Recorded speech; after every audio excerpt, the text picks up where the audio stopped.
तुम्हें क्या फर्क पड़ता है?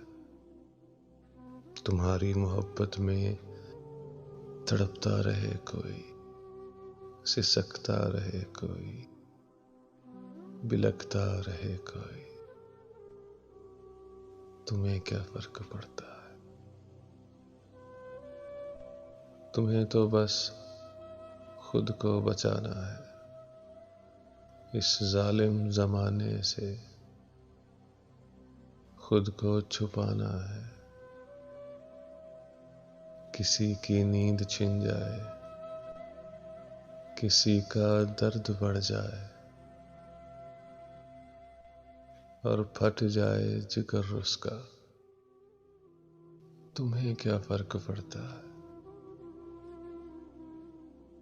तुम्हारी मुस्कुराहट पर जो जिंदगी वार बैठा हो,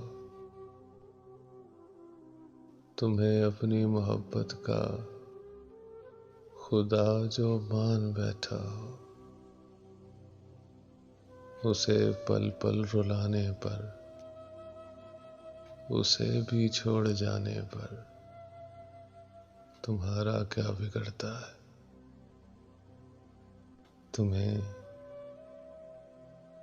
तुम्हें क्या फर्क पड़ता है?